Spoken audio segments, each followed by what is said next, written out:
यह कहानी एक छोटे से गांव लाकरहारा की है। लाकरहारा गांव पहाड़ियों के बीच बसा था, जहां लोग सरल और मेहनती थे। गांव के पास ही एक घना जंगल था, जिसमें बहुत से जंगली जानवर रहते थे। गांव के लोग जंगल से लकड़ी और जड़ी बूटियां लाते और अपने जीवन यापन करते थे। गांव में रामू नाम का एक लड़का रहता था। रामू बहुत ही ईमानदार और निडर था, लेकिन उसे अक्सर अपनी ईमानदारी की वजह से ताने सुनने पड़ते थे। गांव के लोग उसे मूर्ख समझते थे, क्योंकि वह हमेशा सच्चाई का साथ देता था, चाहे उसका कोई भी नुकसान क्यों न हो। एक दिन की बात है, गांव में एक साधु आया। वह साधु लोगों को धर्म और सत्य का पाठ पढ़ा रहा था। गांव के सभी लोग साधु से मिलने पहुंचे और रामू भी उनमें शामिल था।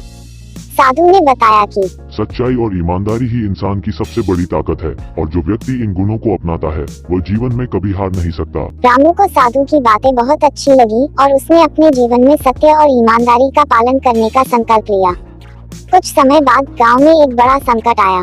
जंगल से एक खूंखार शेर गांव में आ गया और गांव के लोगों को डराने लगा। गांव के लोग परेशान हो गए और किसी को समझ नहीं आ रहा था कि क्या किया जाए। रामू ने साहस दिखाया और अकेले ही उस शेर का सामना करने का निर्णय लिया।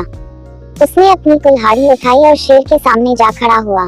शेर ने रामू पर हमला करने की कोशिश की, लेकिन रामू ने शांतिपूर्वक कहा, तुम मुझे मार सकते हो, लेकिन मैं तुम्हारा सामना करूंगा। मैं इस गांव के लोगों की रक्षा करूंगा, चाहे कुछ भी हो जाए।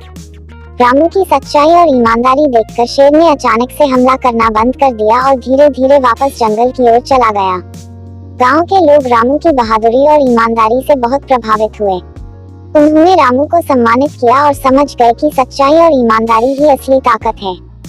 इस घटना के बाद लाकरहारा गांव के लोग रामू को मूर्ख नहीं, बल्कि एक नायक मानने लगे। गांव के लोग भी अब सच्चाई और ईमानदारी के मार्ग पर चलने लगे और लाकरहारा गांव हमेशा के लिए सुखी और सुरक्षित हो गया।